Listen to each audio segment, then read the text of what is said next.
بسم اللہ الرحمن الرحیم۔ پاکستان میں امریکہ اور ایران کے درمیان امن مذاکرات کی میز سج چکی ہے۔ ڈیلیگیشن پہنچ چکے ہیں۔ ایران کے اسپیکر باقر غالیباف اور ان کے فارن منسٹر آراغچی پہنچ گئے ہیں۔ امریکہ کے نائب صدر جے ڈی وینس پہنچنے والے ہیں۔ ان کے بعد ان کے صدر ٹرمپ کے ایڈوائزر وٹکاف اور کوشنر وہ تھوڑی دیر بعد پہنچیں گے، اور کل پاکستان میں ہفتے کی صبح کو مذاکرات شروع ہو جائیں گے۔ تو وہ لوگ جو کہہ رہے تھے کہ مذاکرات نہیں ہوں گے اور ایران بائیک آؤٹ کرے گا اور ہر وقت خطرہ لگا رہتا تھا، وہ خطرہ کم از کم وہ ٹل گیا ہے۔ باقی صورتحال نازک ہے اور یہ نازک ہی رہے گی، اور پاکستان کا جو کردار اس میں ہے وہ یہی ہے کہ اس نزاکت کو سنبھال کے چلیں، اور اب تک بڑی کامیابی سے چلے ہیں وہ۔ کئی دفعہ ایسا لگا کہ صورتحال خراب ہو رہی ہے اور یہ بات نہیں بنے گی، لیکن سیز فائر بھی ہو گئی، جنگ رک گئی، اور پھر ڈیلیگیشنز کے آنے کا امکان کم ہوتا جا رہا تھا۔ ایران کے مطالبات تھے، امریکہ کے اپنے خدشات تھے، لیکن اب لگتا یہ ہے کہ مذاکرات تو ہوں گے۔ ایران کی طرف سے جو امیدیں ہیں، جو خدشات ہیں، وہ کچھ اس قسم کے ہیں کہ پہلے جو ان کے تجربات رہے ہیں وہ کچھ اچھے نہیں ہیں، خاص طور پر صدر ٹرمپ کے ساتھ۔ ایران کے ساتھ جو ایٹمی معاہدہ جو صدر اوباما نے کیا تھا، وہ صدر ٹرمپ نے پچھلے دفعہ جب صدر منتخب ہو گئے ہیں تو انہوں نے اس کو ختم کر دیا، اور وہ ختم بھی انہوں نے نیتن یاہو کے کہنے پہ کیا تھا۔ امریکہ کو اعتراض نہیں تھا، نیتن یاہو کا اعتراض تھا، اور اس کے ختم کر دیا۔ اس کے بعد پچھلے جون میں 2025 میں مذاکرات شروع کرائے خود صدر ٹرمپ نے، اور مذاکرات ہو ہی رہے تھے کہ پھر انہوں نے اسرائیل امریکہ نے ایران پہ بمباری شروع کر دی۔ 12 دن تک بمباری جاری رہی، اور صدر نے کہا کہ ہم نے ان کا تباہ سب کچھ جو ہے نیوکلیر تباہ کر دیا ہے۔ پھر دوبارہ مذاکرات شروع ہوئے اس سال، اور یہ سبھی کہہ رہے تھے، عمان کے جو وزیر خارجہ انہوں نے کافی ڈیٹیل میں ان باتیں کی ہیں کہ ایران نے بہت کچھ آفر کیا تھا اور کوئی وجہ نہیں تھی کہ جنگ شروع کی جائے، لیکن پھر جنگ شروع کر دی گئی۔ تو ایران کے لیے یہ خدشات جو ہیں وہ ڈیپ سیٹڈ ہیں وہ، اور ان کو امریکہ پہ، صدر پہ جو ہے اس قدر اعتماد نہیں ہے۔ پھر لیٹسٹ جو بات ہے وہ لبنان کی ہے۔ لبنان کا جو مسئلہ ہے وہ کچھ مس انڈرسٹینڈنگ ہے، کچھ ٹیڑھا ہے کام اس میں۔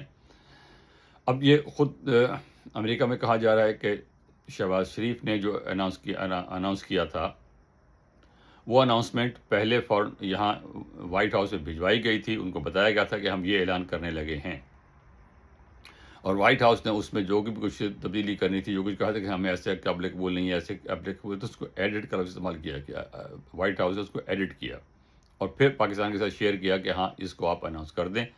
اس اناؤنسمنٹ میں لبنان کا ذکر موجود ہے، لیکن جب انہوں نے اعلان کر دیا پرائم منسٹر شہباز شریف نے، اور وہ اعلان ان کی مرضی سے ہوا، اس کے بعد کہنا شروع کرتے کہ لبنان کا اس سے کوئی تعلق نہیں ہے۔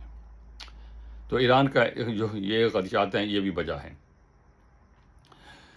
اس کے بعد یہ کہ کیا ایران کی بات مانی جائے گی کہ لبنان میں نیتن یاہو کی جنگ کو روکا جائے؟ تو میرا ذاتی خیال یہ ہے کہ اس کو روکا تو نہیں جائے گا مکمل طور پہ، لیکن یہ ہے کہ وہ تھوڑا جنگ اپنے حملوں کو کم کر دیں گے، اور مذاکرات کو انہیں اندیا دیا ہے۔ اسٹیٹ ڈپارٹمنٹ نے بھی اعلان کیا ہے کہ اگلے ہفتے لبنان اور اسرائیل کے درمیان جو ہے وہ مذاکرات یہاں کیے جائیں گے۔ تو مذاکرات کے ہوتے ہوئے وہ ایک عملاً جنگ بندی ہوگی، اناؤنس وہ جنگ بندی نہیں کریں گے، یہ میرا ذاتی خیال ہے۔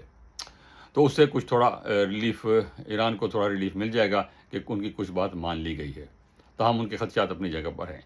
ایران جو چاہتا ہے وہ یہ ہے کہ ہارموز پہ اس کا کنٹرول جو رہے، اس پہ وہ نیگوشیٹ کرنے کو تیار ہیں۔ وہ کیسے ہوگا؟ امریکہ کا خیال یہ ہے کہ وہاں پہ ہارموز کو وہی صورتحال بحال کی جائے جو جنگ شروع سے پہلے تھی۔ میرے خیال میں ایسا کرنا ممکن نہیں ہوگا۔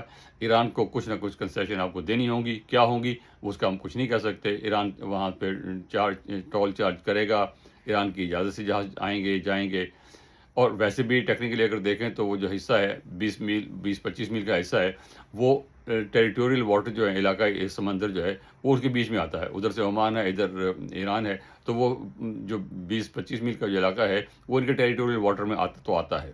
لیکن آج تک کسی نے اس کا سوال اٹھایا ہی نہیں تھا، تو اس لیے کبھی مسئلہ منع بھی نہیں تھا. اب ایران نے یہ مسئلہ اٹھا دیا ہے اور عملاً اس کو بند کر دیا ہے. تو اس لیے ایران کو کچھ تو کنسیشن دینی ہوگی، کتنی ہوگی یہ ہم نہیں کہہ سکتے.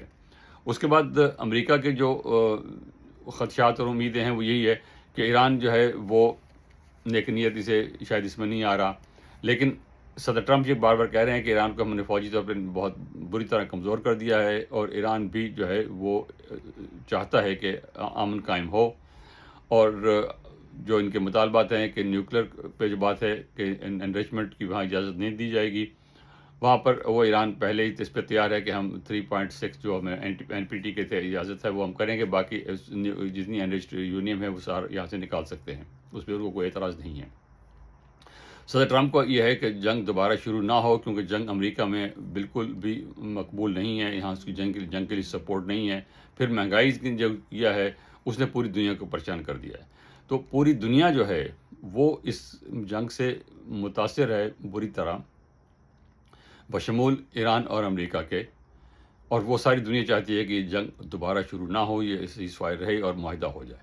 ہوگا یا نہیں اس پہ ہم نہیں کچھ کہہ سکتے.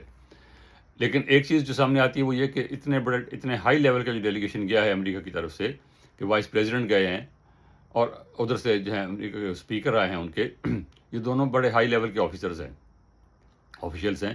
اور عام طور پہ ہوتا یہ ہے کہ اتنے ہائی لیول کے آفیشلز کو اس وقت بھیجا جاتا ہے جب کوئی بات درون خانہ طے ہو چکی ہوتی ہے. بظاہر تو نظر نہیں آتا کہ کچھ طے ہوا ہے، لیکن اتنے بڑے ڈیلیگیشن کو جب جانا جائے اس سے لگتا ہے کہ کوئی باتیں طے ہو چکی ہیں.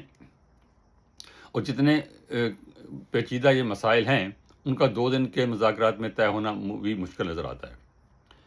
تو اس لیے مجھے لگتا یہ ہے کہ جو 2 دن کے جو مذاکرات ہیں اس میں بنیادی جو اصول ہیں وہ طے ہوں گے، مسائل حل نہیں ہوں گے، بنیادی اصول طے ہو جائیں گے. ان مسائل پہ ہم آگے بات کریں گے، اور اگلا پھر راؤنڈ کب ہوگا وہ دیکھی جائے گی. لیکن سیز فائر جو ہے وہ 10 دن کی، اس میں جو مکمل طور پہ مسئلہ حل ہوتا نظر نہیں آ رہا. وہ بات لمبش ہوگی اور سیز فائر کو ایکسٹینڈ کرنا پڑے گا. پاکستان کا جو اقتدار ہے، چین کا جو کردار ہے وہ یہی ہے کہ دونوں پارٹیز کو اکٹھا رکھے.